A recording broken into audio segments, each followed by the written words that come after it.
Bismillahirrahmanirrahim.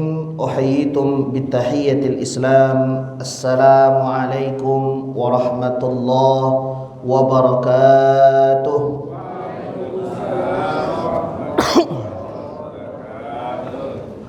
Alhamdulillahilladzi auzi'na an nashkura bi ni'matika allati an'amta 'alaina wa 'ala walidina wa an na'mala bi 'amalin salihan tardah wa adkhilna bi rahmatika fi 'ibadika as-salihin. Allahumma salli fasallim wa barik 'ala sayyidina Muhammadin rahmatan minallah mufaddatan min ladunh abduhu wa rasuluhu wa habibuhul mukhtar. Shalla alayka ya Rasulullah, shalla alayka ya Nabiyallah, shalla alayka ya Imam al-anbiya'i wal muttaqin wal mursalin. Sallu alayhi wa sallimu taslima. Allahumma salli ala sayyidina Muhammad wa ala alihi wa ashabihi wa barik wa sallim ajma'in. Faya ibadallah, usini wa iyyakum bitaqwallah wa ta'atihi faqad fadal muttaqun. Ayahanda ibunda sekalian, kaum muslimin wal muslimat rahimakumullah. Suara terdengar ini ya? Terdengar kan ya? Oke. Baik, semoga Allah Subhanahu wa taala terus memberikan keberkahan bagi kita semua.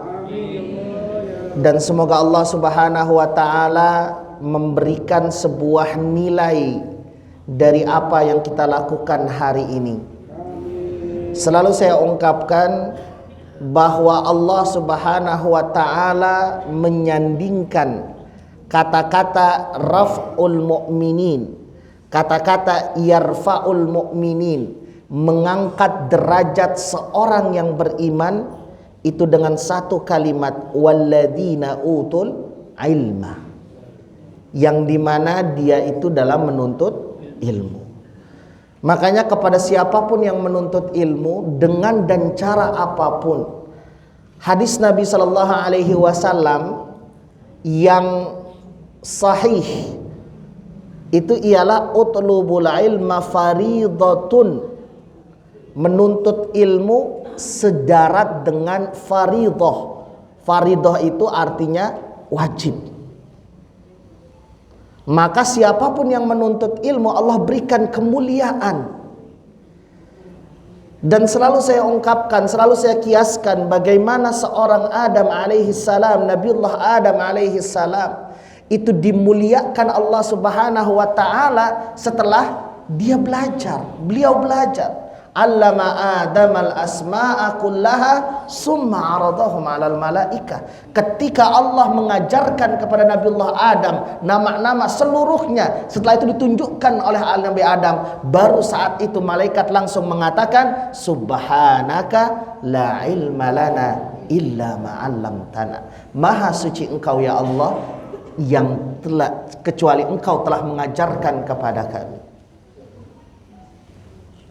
Makanya Nabi Sallallahu Alaihi Wasallam pernah menyampaikan kepada kita, kata Nabi SAW, man salaka tariqan yaltamisu bihi ilman falahul jannah.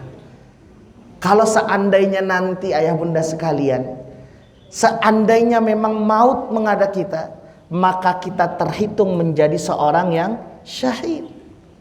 Saking mulianya seorang yang menuntut ilmu. Makanya ini saya kasih satu tips ini. Biasanya ada doa-doa mustajab yang sangat indah yang dilakukan oleh seseorang. Yang pertama yang dilakukan oleh seseorang ialah ketika dia dalam perjalanan. Dalam perjalanan dimanapun itu ialah doa yang mustajab. Makanya dulu para ulama-ulama soleh sama orang yang lagi mau safar selalu minta doa. Karena dalam perjalanan di situ Allah mengabulkan doa-doa setiap mukmin. Dan yang kedua ialah apalagi perjalanannya ialah ketika menuntut ilmu. Udah dua tuh. Belum lagi nanti kalau seandainya kita memulai doa-doa kita dengan apa yang sudah diajarkan oleh Nabi sallallahu alaihi wasallam, insyaallah semua mustajab. Jadi kita mendapatkan banyak hal hari ini. Yang pertama kita ialah menuntut ilmu, yang kedua kita dalam perjalanan menuju ke masjid ini, dan yang ketiga kita berada di satu waktu yang Allah sampaikan dengan tegas, inna Qur'anal fajri kana masyhuda.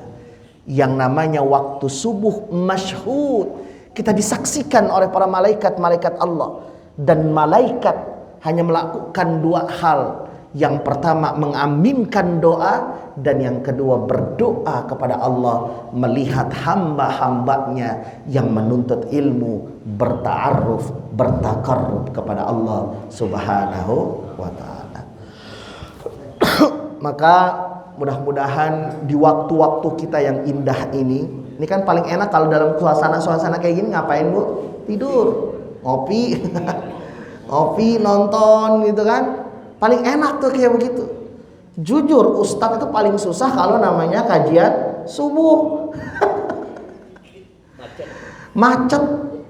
Karena bisa jadi dia mungkin ada taklim sampai jam 11, 12, jam 1 subuh harus berangkat lagi. Agak susah memang.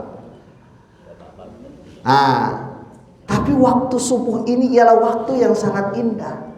Makanya kenapa akhirnya para ulama pun memberikan waktu subuh itu waktu yang sangat indah. Dan ini ialah nilai patokan kita semua. Ini ialah awal mula kita semua. Awal mula ketika kita pertama kali bangun, apa yang kita ucapkan Bu? Alladzi atamana? Hah? Oh ahyana, sangkan atama anak nonton baru makan. Alladzi ahyana ba'da ma amatana. Kita telah tertidur, kita telah Allah matikan sebelumnya. Maka yang pertama kali kita katakan ketika kita bisa melek, lihat sunnah Nabi SAW ketika pertama kali bangun. Apakah dia langsung? Enggak. Beliau pertama kali duduk dulu. Maka dalam beberapa hadis itu dia mengusuk-usukkan tangannya dan melihat ke pipinya itu. Ya, artinya dalam rangka apa? Dalam rangka mencoba memberikan nalar kepada otak, karena yang ingin kita ucapkan ialah alhamdulillah, segala puji bagi Allah. Yang kita ingin sebutkan ialah nama Allah. Ahyana ba'da ma'amatana.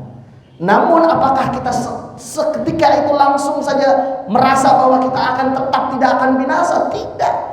Tetap kita ucapkan, dan itu pemantapan dalam hati. Apa yang kita ucapkan? Wa ilaihin, kepadanya nanti kita akan kembali. Nah, ungkapan-ungkapan inilah yang terkadang hanya sekedar rutinitas. Sekali lagi saya sampaikan, ungkapan-ungkapan inilah yang terkadang sekedar rutinitas. Jadi kita nggak tahu, kita nggak faham, bahkan mungkin faham namun tidak meresapi dalam hati. Yang pada akhirnya ungkapan-ungkapan itu hanya sekedar ungkapan. Mohon maaf ayah bunda sekalian, kalau seandainya kita melihat dan kita mengajarkan ini kepada anak-anak kita, cuma hanya sekedar yuk kita baca Bismillahirrahmanirrahim, Alhamdulillah, Alhamdulillah.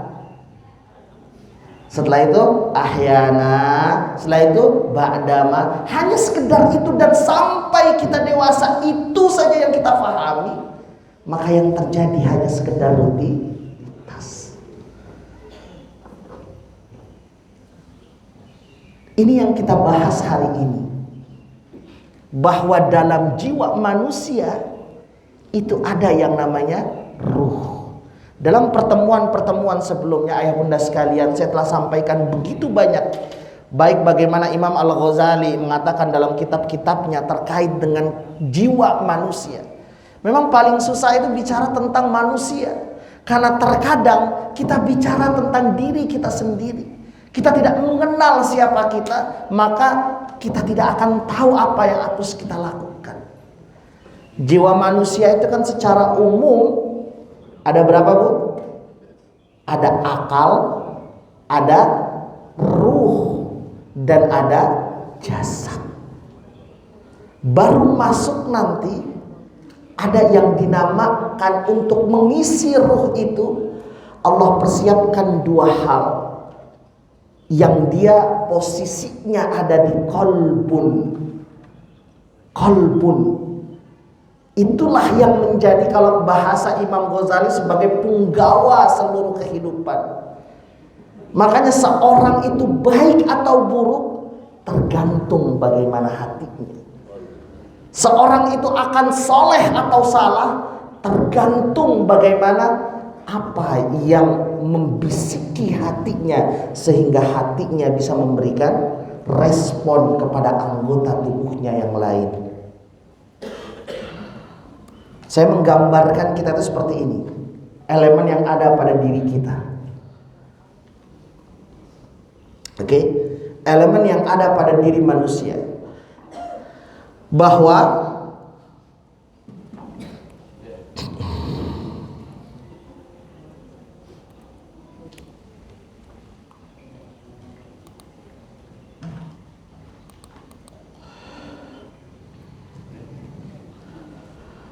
dalam diri manusia itu ada namanya akal,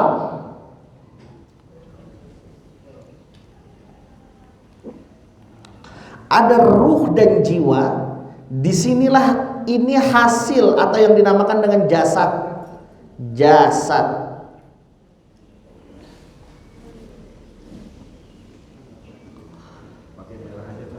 Oke.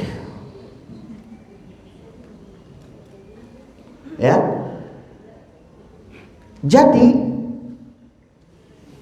dalam diri kita ini semuanya ialah hasil dari respon ruh. Ruh mengatakan, misalkan nih, jiwa kita lagi enak. Biasanya ibu-ibu nih kan, kalau misalkan lagi good mood, langsung tuh kemanapun juga senyum. Ya bu? Ya kan? Itu hasil tuh, itu respon. Ketika hati kita lagi bagus, oh senyum kita bisa. Ketika hati kita lagi enak kita ngasih uang. Kita ngomong ke tangan, kasih tuh bapak itu, kasihan, tek dikasih. Makasih. Ya kan? Itu yang namanya respon dari hati. Makanya kan dalam pertemuan kemarin saya selalu sampaikan fungsi dari tazkiyatun nafas. Yang namanya tazkiyah itu ialah bentuknya kita membersihkan sesuatu yang sudah kotor. Begitu ya Anda sekalian ya. Kalau sesuatu yang ada pada hati kita ini, sesuatu yang ada pada ruh kita ini, jadi ruh itu menghasilkan dua. Ruh itu bisa menghasilkan dua hal. Sebagaimana Allah Subhanahu wa taala mengatakan fa'alhamaha fujur taqwa. Jadi yang namanya ruh itu menghasilkan dua. Dia berada di satu tempat yang bernama qalbun. Dia berada di satu tempat yang bernama qalbun. Di sini dia ada. Makanya qalbun itu seperti namanya, yataqallab. Dia bisa berbuat baik, bisa berbuat buruk. Karena dia menghasilkan kadang fujur, kadang takwa. Nah, dalam kesempatan kemarin kita mengatakan ruh itu atau jiwa atau hati, bukan ruh, hati itu sebagai penggawa untuk menggerakkan seluruh tubuh. Yang seperti saya sampaikan, orang kalau lagi misalkan kesel, kalau misalkan di dalam dirinya itu keadaannya misalkan iri aja masuk ke dalam hatinya, apa yang diungkapkan? Mulut mulai ngomong, ih bapak itu, ih palingan juga minjem itu, ih gitu kan. Ada masuk iri itu. Mulai masuk lagi ke sombong, oh saya mah ngomong, mulai diomongin ke mulut. Coba saya mah gak ngomong-ngomong ya, ini alhamdulillah nih saya kasih ya 2 juta lah, padahal cuma 2 juta. Diomonginnya nggak ngomong, diungkapinnya lagi dengan kata-kata alhamdulillah, segala puji bagi Allah, tapi muji itu yang terjadi. Karena kenapa hatinya masuk iri? hatinya masuk sombong, hatinya masuk iri, dengki. Ketika itu respon tubuhnya akan masuk nggak sabaran nih, ya kan? Udah tuh nilai sabarnya, nilai emosinya masuk ke dalam hati. Apa yang terjadi? Baru kesenggol dikit, wah apaan sih? Wah. Padahal udah terjadi itu nggak bakal balik lagi juga mobilnya. Itulah makna bahwa yang namanya hati itu bisa merespon dan bisa memerintahkan kepada akal dan kesekian detik langsung meminta kepada bagian tubuh lain untuk melakukan apa yang diinginkan. Sekarang permasalahannya, hati ini dapat nilai dari siapa? Dari Allah. Oke. Ternyata Bu ya, secara umum hati ini pun dia memiliki respon balik dari apa yang ia tangkap dari anggota tubuh yang lain. Coba sekarang saya tanya, kira-kira Ibu kalau misalkan biasanya nih, kalau kita mulai masuk kepada iri hati kepada orang lain, biasanya apa pertama kali yang kita dapatkan? Informasi, datang teman, si Anu mah, ya dia mah kayaknya mah pesugihan, misalkan begitu. Informasi yang masuk ke hati ini mulai masuk kepada hati, dan akhirnya itulah penyakit mulai masuk. Jadi itu respon balik. Mata melihat sesuatu yang tidak benar, maka dia akan merespon kepada hati, sehingga pada akhirnya hati pun juga kotor dan merespon kembali kepada kegiatan-kegiatan yang dilakukan oleh kita nantinya. Jadi memang dia ini bolak-balik. Makanya jasad ini memiliki peran penting juga untuk memberikan apakah kita memilih fujur atau memilih takwa. Selalu kan saya sampaikan, kenapa Allah siapkan fujur? Fungsi kita di dunia, setelah Allah Subhanahu wa ta'ala memberikan kepada kita sebuah nilai bahwa kata Nabi SAW, kullu maulidin, dalam pertemuan sebelumnya saya sampaikan, kullu mauludin yuladu ala fitratullah allati fatara an-nasi 'alaiha, bahwa setiap anak Adam terlahir menjadi fitrah, bersih. Jadi hati itu bersih. Sampai saat ini dan detik ini nggak pernah kita temukan bayi langsung mencuri, ya kan? Apa enggak bayi ngina-ngina orang? Nggak pernah. Dia cuma bisa nangis. Bahkan yang tadinya tidak suka pun merasa bahagia ketika ada seorang bayi. Kenapa? Saat itulah fitrah manusia. Dan itulah nilai kesucian. Makanya hadis Nabi dikatakan fa'abawahu yahudiyani fayahudiyani. Sayangnya orang menyempitkan makna hadis ini sampai kepada kalimat orang tuanya saja. Orang tuanya Yahudi, maka dia akan menjadi Yahudi. Orang tuanya Najasi, maka dia akan menjadi Najasi. Artinya orang tuanya buruk, maka dia akan buruk. Itu disempitkan. Dan makna abawahu bukan hanya sekedar orang tua, bisa jadi dia lingkungan, bisa jadi dia sekolah, bisa jadi dia dengan teman-temannya.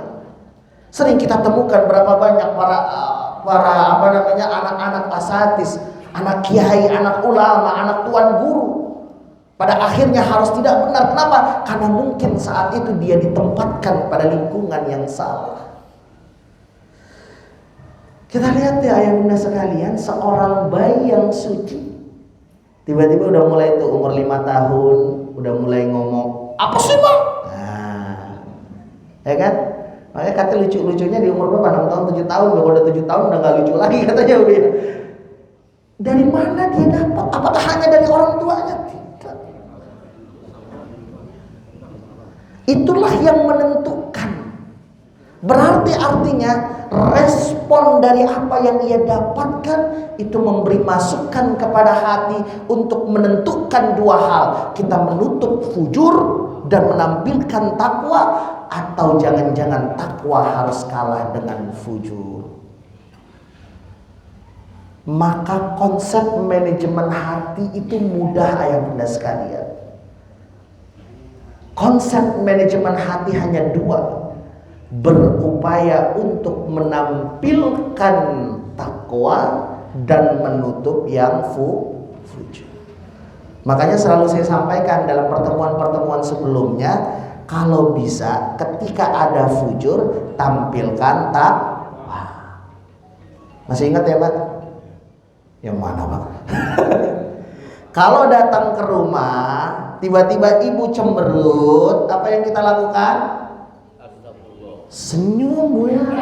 Istighfar sama. Waduh. Oh iya, minta ampun, benar juga. Lebih baik minta izin dibanding minta salah kebalik ya. Mending minta ampun daripada minta maaf daripada minta izin ini ya. Buyah itu Bu, siang ngajarin Buyah bukan saya. Ya, artinya apa? Ketika ada orang yang marah, maka jangan ikutan marah, diam. Itulah dimana kita membalikkan, karena dalam kehidupan ini hanya dua, dan itu adalah nilai hasil respon tubuh dari apa yang berada pada hati. Makanya kalau orang bicara tentang tazkiyatun nafas, kebanyakan itu tentang obat hati. Menurut saya ada satu tahapan lagi dalam ilmu tazkiyatun nafas. Apa dia? Daripada kita mengobati, lebih baik di awal kita mencegah. Nah, pencegahan agar penyakit ini nggak masuk ke hati. Jadi nggak perlu kita tazkiyah, nggak perlu kita cuci dulu. Yang namanya mencuci itu apa Bu? Sesuatu yang kotor kita cuci, kita keluarkan. Ada iri dalam hati, maka irinya kita keluarkan, ya kan? Namun sebelum penyakit itu datang, namun kita stop dulu, kita blok dulu penyakit-penyakit itu untuk masuk ke hati, maka itulah yang diinginkan. Sehingga tidak perlu kita tazkiyah lagi, karena hati kita sudah bersih. Apakah Allah sudah menggambarkan itu semua? Sudah. Makanya yang kita akan bahas hari ini, yang menjadi inti pembahasan hari ini, bagaimana kita mencegah penyakit-penyakit itu masuk ke dalam hati kita melalui jalan-jalan yang ada pada tubuh kita. Apa saja? Telinga, mata, mulut. Kita bahas satu-satu. Yang mau buka Quran silakan buka Quran surah apa ini ya? Surah Allahu Akbar. Kalau nggak salah An-Nur ya, An-Nur. Ayat 30-31. An-Nur atau Al-An'am ini. Sebentar.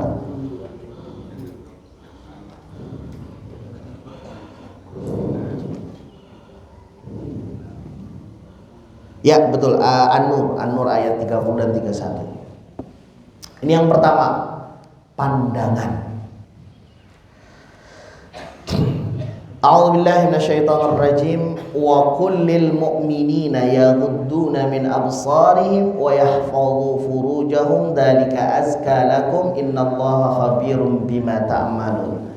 Saya ingin ngasih satu konsep saja dalam tafsir. Oke. Kalau ada ayat di dalam Al-Quranul Karim, ketika dia dimulai dengan kalimat amanu, ataupun yu'minuna, ataupun mu'minina, ataupun apapun segala bentuk turunan dari kata-kata iman, berarti nilai-nilai ataupun kalimat-kalimat isi yang ada setelahnya itu merupakan nilai untuk mengukur kadar keimanan kita semua. Oke? Jadi dalam kalimat tafsir ketika ada kalimat amanu dimulai dengan amanu atau yu'minuna ataupun juga wa kullil mu'minina seperti ayat yang kita sampaikan ini, itu merupakan sebuah tanda dan nilai bahwa apa yang menjadi informasi setelahnya merupakan nilai ukuran keimanan kita. Oke? Misalkan Allah Subhanahu wa taala mengatakan dalam surat Al-Baqarah misalkan, hudan lil muttaqin alladzina yu'minuna bil ghaibi. Nilai iman kita kepada Allah, yakinnya kita kepada Allah Subhanahu wa taala. Ada Allah sesuatu yang gaib juga yang gak bisa terlihat. Dan selanjutnya wa yuqimunas shalah, berarti nilai ukuran salat kita itu ialah nilai yang mengukur keimanan kita. Salat subuh sekarang jam berapa, Bu? 4:30 kurang 4, 4, 2, 6. Ya, benar ya, Bu? Kemarin bola jam berapa, Pak? Saya lupa, saya nggak tahu. Udah lewat, udah kalah ya Om Etam ya. Sangkain saya masih ada. Apa jangan-jangan sinetron? Aduh, udah nggak lupa lagi nih sinetron apa sekarang ya. Baik. Ada orang yang jam 4.26 itu mungkin baru terbangun. Karena kenapa? Mungkin imannya sampai di situ. Atau mungkin lepas-lepas dikit lah sampai jam 6 gitu. Banyak ini. Ya kan? Ada yang seperti itu. Namun ada orang yang justru malah jam 4 mungkin dia sudah bangun. 3:30 dia sudah bangun. Dia sudah gelar sejadahnya. Dia sudah minum yang lainnya. Setelah itu dia menghadap kepada Allah Subhanahu wa taala. Artinya apa? Salatnya itu nilai kadar keimanan. Orang yang yakin dengan Allah namun gak sholat, berarti ditanyakan benar yakin apa enggak. Itu mudahnya seperti itu. Makanya apapun dalam dunia ini, ketika itu berkaitan dengan ibadah, terutama ibadah-ibadah yang wajib, biasanya dalam ayat Quran itu disandingkan dengan kalimat amanu. Berarti apa? Mengukur nilai imannya, mengukur nilai yakinnya dengan Allah Subhanahu wa taala. Ya kan? Ada orang yang ketika ada azan maka dia langsung bergetar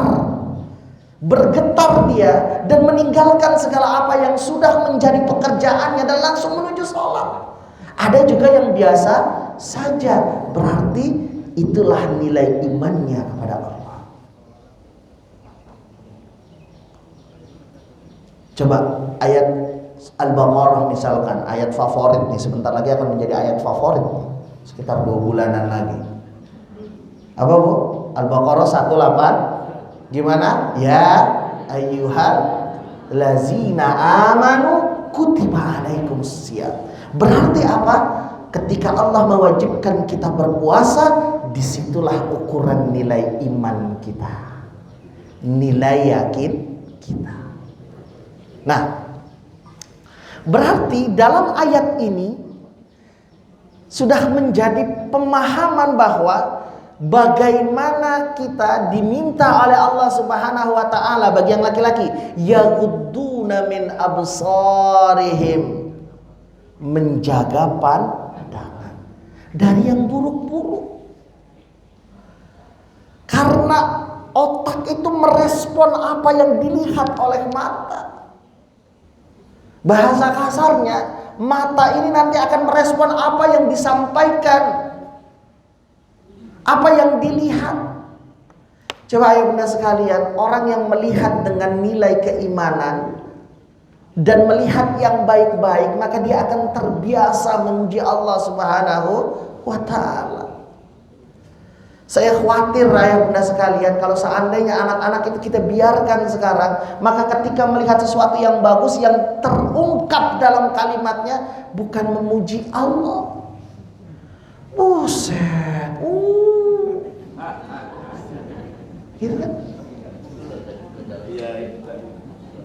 Melihat apapun. Namun kalau dia terbiasa dengan melihat sesuatu yang baik, dia terbiasa dengan melihat Quran, dia terbiasa dengan melihat hadis-hadis Nabi, dia terbiasa dengan ungkapan-ungkapan bahasa Arab. Pertama kali ketika dia melihat keindahan alam, pertama kali dia ke puncak, bukan wih keren guys, keren guys, bukan. Masya Allah, betapa indahnya ciptaan Allah.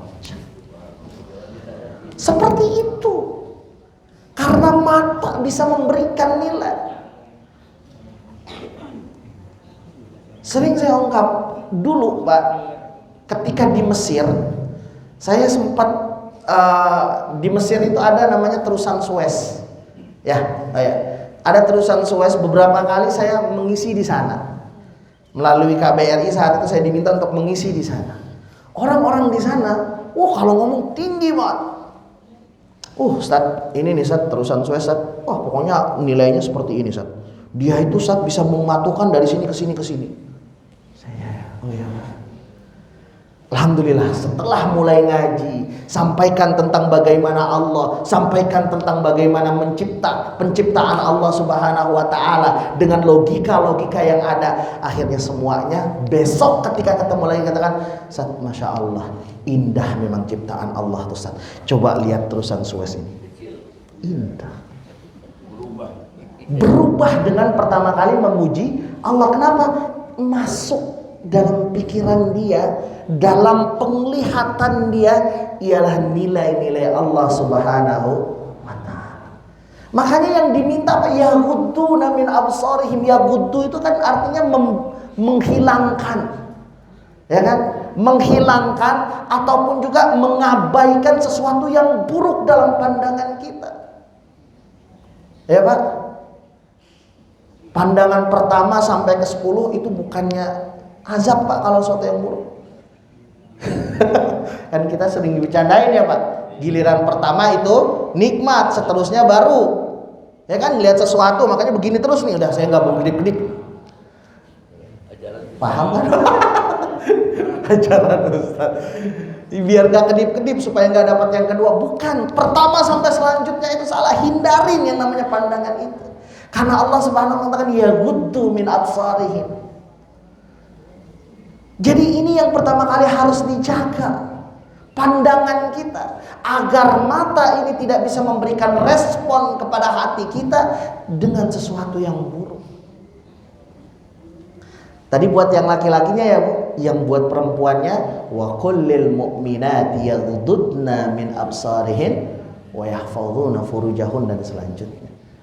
Artinya bahwa Allah sudah minta kita untuk yaghudduna min absarihin. Yaghudduna min absar, yaghuddun min absarihin atau yaghuddna min absarihinna. Dan ketika perintah ini kepada Nabi SAW, maka otomatis ini akan menjadi perintah yang diberikan kepada umatnya. Dan itu merupakan nilai mengukur keimanan kita kepada Allah Subhanahu wa ta'ala. Makanya apapun bahayanya sekarang kita ini, informasi terlalu sulit, terlalu banyak, sehingga pada akhirnya dan mungkin orang-orang yang menyampaikan informasi-informasi tersebut mencoba mengelabui mata dengan desain-desain yang bisa melihat mata itu tertarik. Lihat bagaimana kampanye LGBT, lihat bagaimana kampanye-kampanye yang lainnya. Makanya kalau udah mau ada berita-berita begitu langsung Bu, yaghdud atau yaghdudna, langsung berpaling.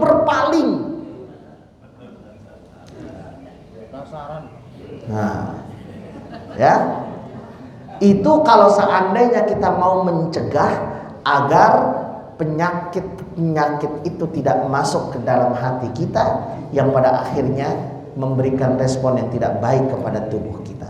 Itu yang pertama, melalui mata. Sekarang kita masuk kepada yang kedua, yaitu melalui telinga. Quran surat Al-An'am ayat yang ke-25. Al-An'am ayat yang ke-25.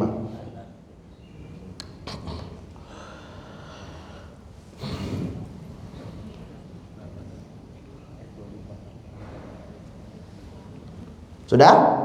Ya. Wa minhum man yastami'u ilaik. Dan di antara mereka ada yang selalu mendengar kepada engkau wahai Muhammad SAW. Wa ja'alna ala qulubihim akinnatah, dan kami jadikan dalam hatinya tidak tenang untuk memahami sesuatu. Wa fi adanihim, nanti di telinganya ada waqra.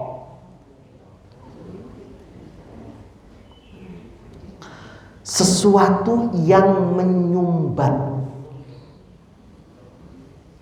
Ya, waqra itu sesuatu yang menyumbat. Jadi apa maksudnya? Bahwa yang kita inginkan ialah telinga ini pun juga ditahan dari mendengar sesuatu yang buruk. Kalau udah ada yang mulai ngasih tahu itu segala macam, aduh saya mah nggak tahu, udah dengerin aja, langsung berpaling. Langsung. Kenapa sulit ya, Bu? Sulit memang. Namun itulah satu-satunya cara ketika kita ingin mencoba untuk mencegah hati itu masuk kepada kita semua.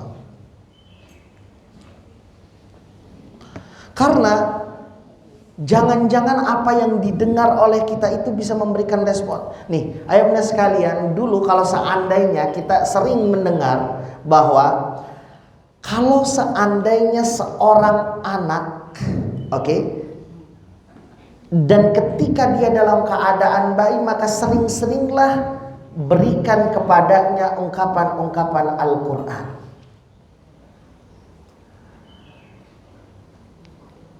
Ini kan terbukti sangat besar kepada seorang anak yang bernama Fajar misalkan. Seorang anak yang terlahir dan divonis lumpuh otak.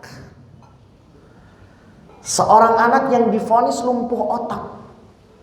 Karena saking lumpuh otaknya, namun orang tuanya udah tetap mengaji. Orang tuanya dapat informasi yang baik.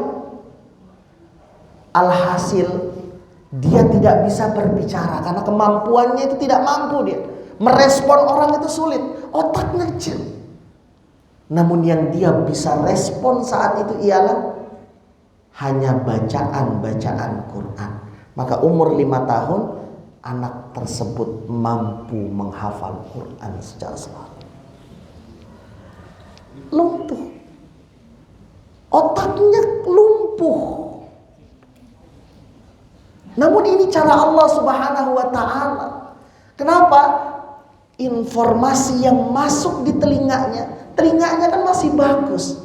Mungkin respon otaknya tidak baik, namun telinganya masih bagus. Sehingga informasi yang masuk ke telinganya begitu baik, maka dia memasukkan semuanya dalam memorinya, sehingga memorinya itu yang ada hanyalah Quran.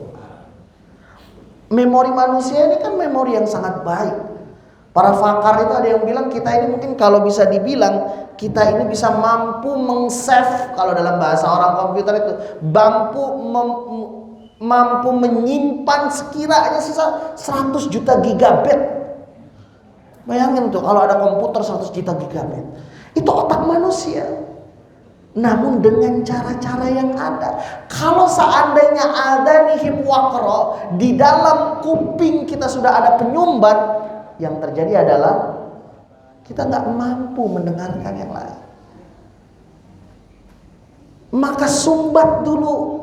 Yang diminta itu ialah bukan menyumbat telinga ini dengan informasi-informasi tentang Islam, informasi-informasi tentang Allah, informasi-informasi tentang Al-Quran. Sumbat telinga ini, ataupun biarkan telinga ini nanti mendengar hanya nilai-nilai kebaikan.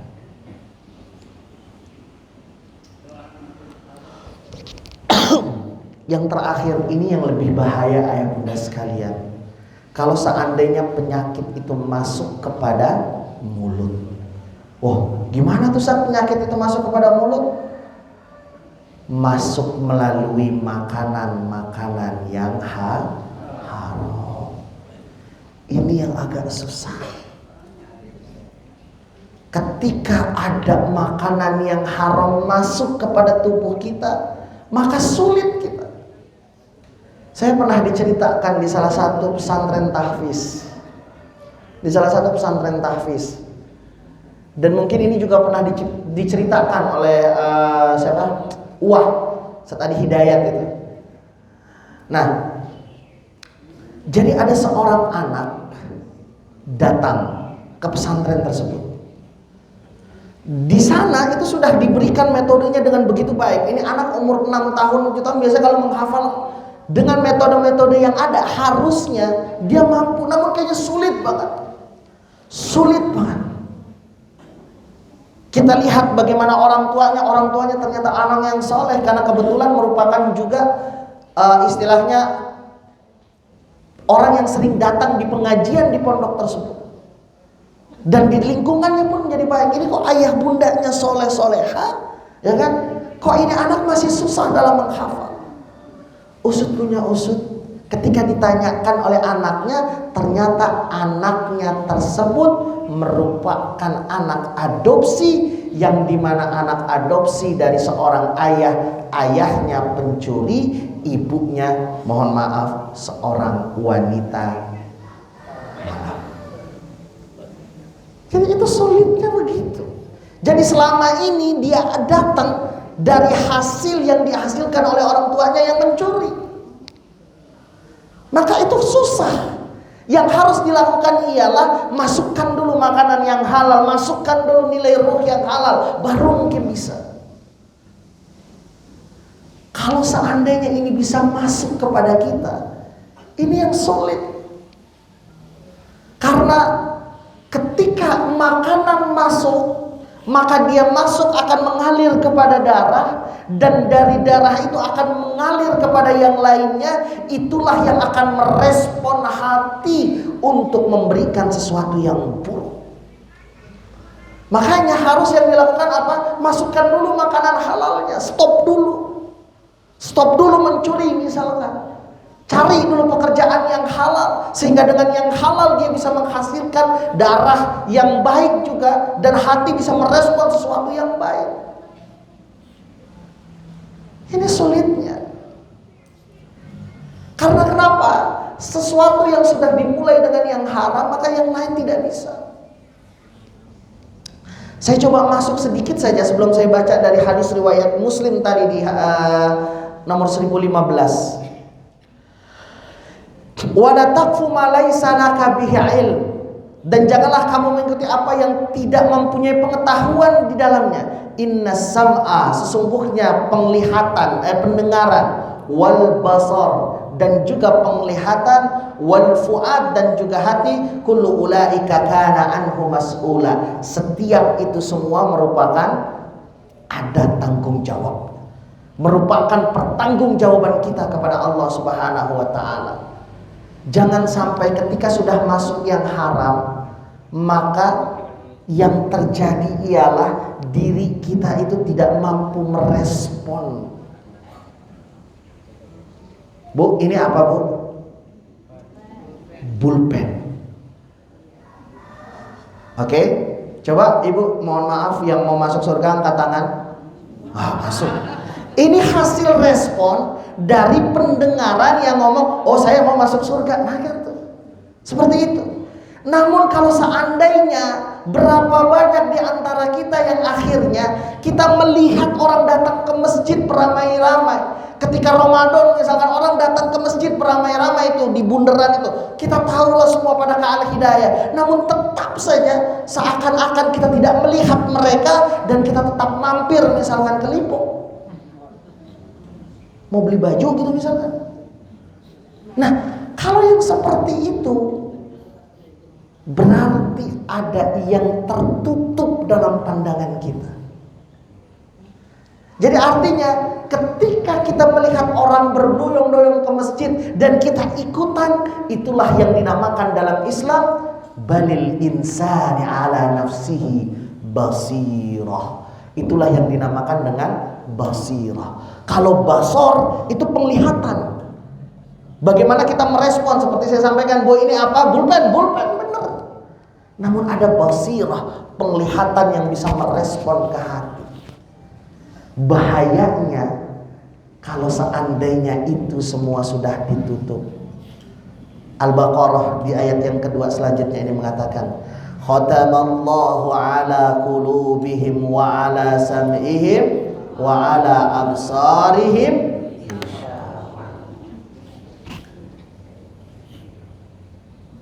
Kalau seandainya Allah sudah tutup hati kita, dan hati kita bukan hanya Allah tutup, namun pandangan kita Allah tutup, pendengaran kita pun Allah tutup. Dalam artian bukan bermakna pandangan dan telinga kita seperti kita nggak bisa mendengar ataupun kita nggak bisa melihat, bukan. Yang dimaksud ialah kita tidak bisa melihat sesuatu yang baik, yang itu bisa merespon hati kita untuk menghasilkan kebaikan. Dan itu pun bisa berasal dari sesuatu yang haram.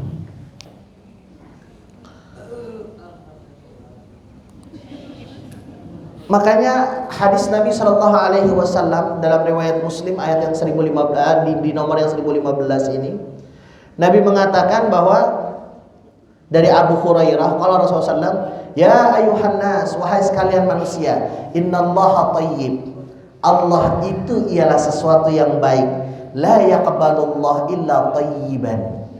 Allah tidak menerima sesuatu kecuali dengan yang baik.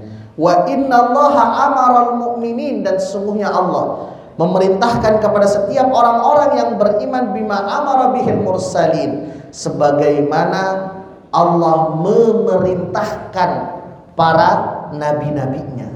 Dan akhirnya Nabi mengungkap sebuah firman Allah Subhanahu wa taala, ya ayyuhar rusul, wahai sekalian utusan-utusan Allah, kulu min thayyibat, makanlah dari sesuatu yang baik. Bukan hanya baik, namun dia itu halal. Wa'malu salihan innama bima ta'maluna alim. Jadi artinya apa ya bunda sekalian? Ini yang akan memberikan nilai kepada kita. Untuk lebih menjelas, saya mungkin dalam akhir hadis ini Nabi menyebutkan zakarar rajul, menyebutkan seseorang laki-laki yutilus safar, dia melakukan perjalanan jauh. Di awal saya sampaikan kan, doa yang mustajab itu ialah doa yang ketika dalam perjalanan. Oke. Yang kedua, as'ad akbar, saat itu dia mengalami sebuah kesulitan. Lihat nih, ini bahayanya. Bahaya kalau seandainya kita membiarkan sesuatu yang haram masuk kepada tubuh kita. Jadi seorang laki-laki dalam perjalanan jauh, ya, dalam perjalanan jauh, dan di dalam perjalanan itu dia mengalami sebuah kesulitan, summa yamuddu yadayhi ilas sama. Seorang yang berdoa dan mengangkat tangannya, ini saya sampaikan, dalam hadis Nabi SAW itu, orang yang berdoa dengan mengangkat tangan itu lebih dikabulkan oleh Allah Subhanahu Wa Taala dibandingkan dengan yang tidak mengangkat. Banyak konteksnya memang. Misalkan dalam Jumat memang ada yang mengatakan cuma cukup mengangkat tangannya seperti ini, ya kan, mengangkat tangannya seperti ini. Banyak memang. Dan memang yang benar itu sebetulnya begini, bukan begini. Dalam hadis itu seperti ini, ya muddu. Kalau seandainya itu dalam keadaan genting, ya kan, dalam keadaan genting, dia agak sedikit diangkat. Artinya apa? Kembali lagi kepada kisah ini orang dalam perjalanan jauh mengangkat dan juga dia menyebut nama Allah Subhanahu wa taala. Karena Allah qulidullah wa yad'ur rahman. Panggillah Allah Subhanahu wa taala dan sebutlah nama Allah dengan asmaul husna-Nya. Maka asmaul husna itu ialah merupakan nilai untuk kita memulai kita berdoa kepada Allah Subhanahu wa taala. Orang ini dalam perjalanan sudah ngangkat tangan, nyebut nama Allah dan mengatakan apa? Ya Rabb, itu nama Allah kan? Ya Rabb, wahai Allah, wahai Allah. Sayangnya apa? Sayangnya Nabi mengatakan doanya tertolak.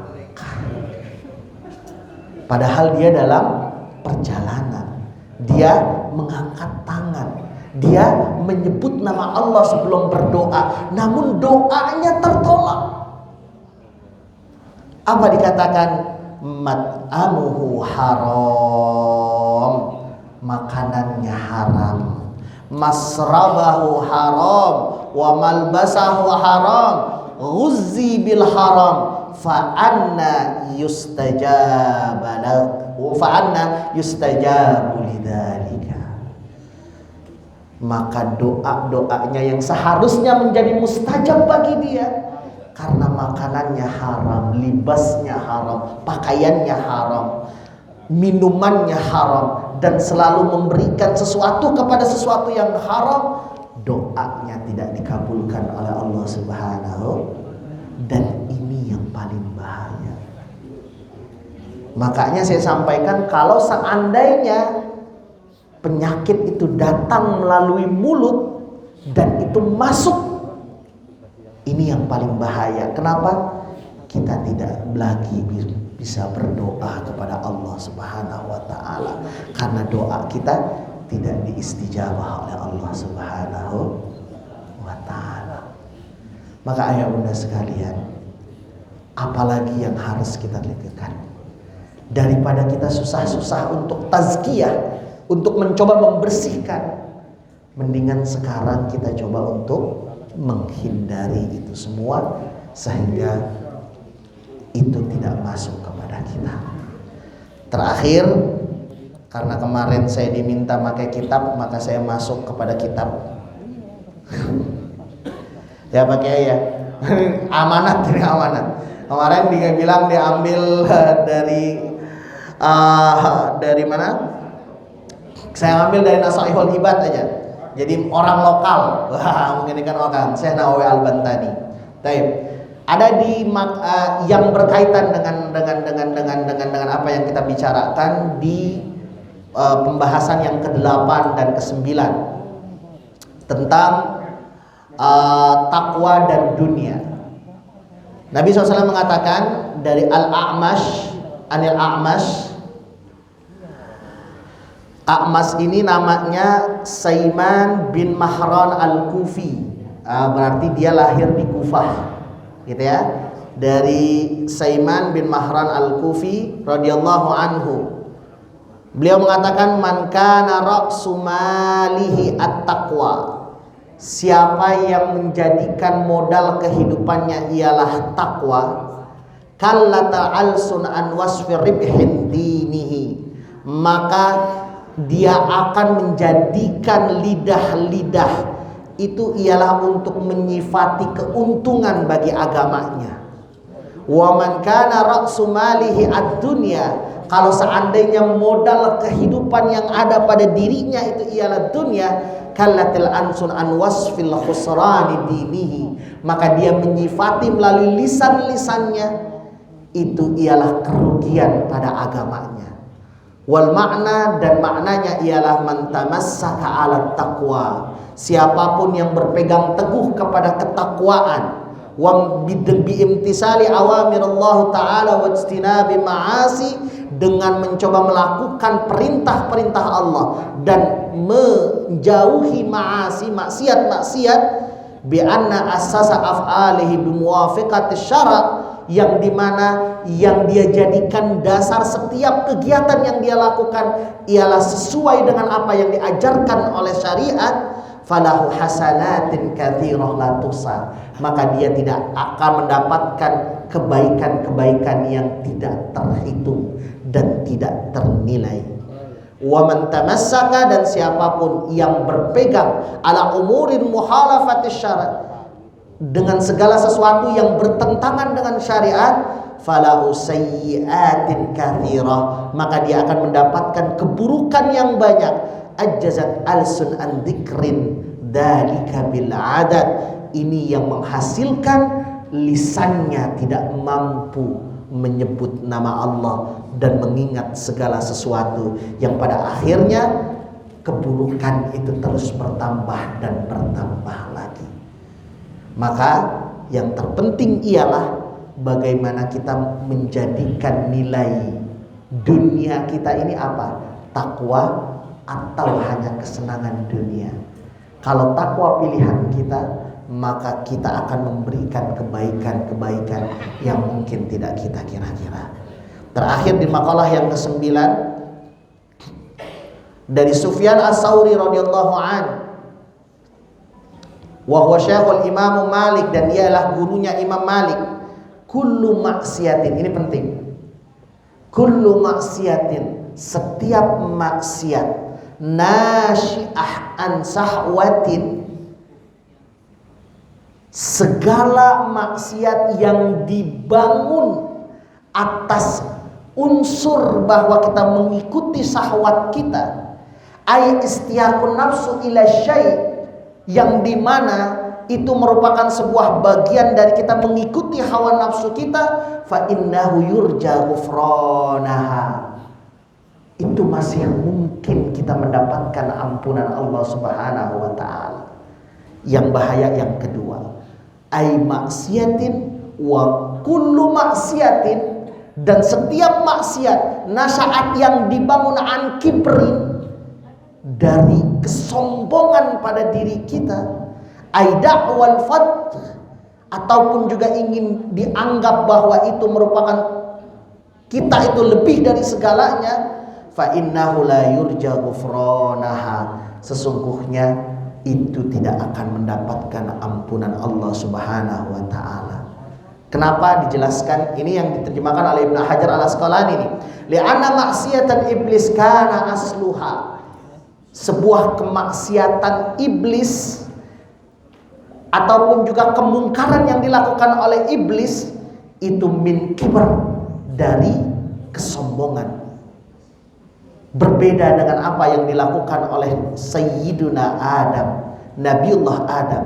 Zillat Sayyidina Adam, kesalahan yang dilakukan oleh Nabiullah Adam, kana asluha min sahwat, dia aslinya dari sahwat, bisababi istiyaqihi ila thamrah as-sajarah, dengan keinginannya untuk bisa mencicipi buah yang saat itu ada, al-manhi anha, yang dimana buah tersebut dilarang kepadanya.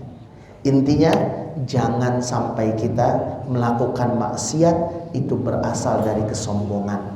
Karena kalau sombong pasti merasa benar, dan ketika merasa benar bahwa kita tidak tahu, tidak mengerti bahwa ini merupakan kesalahan, dan kita tidak bisa memohon ampun kepada Allah Subhanahu wa taala. Maka yang namanya seseorang kalau udah masuk nilai sombong, yang terjadi kita nggak bisa menilai diri kita, karena kita mencoba memakai baju sang Khalik yang tidak pantas dipakai oleh seorang makhluk. Hadanallah wa iyyakum ajma'in. Silakan kalau ada mau pertanyaan.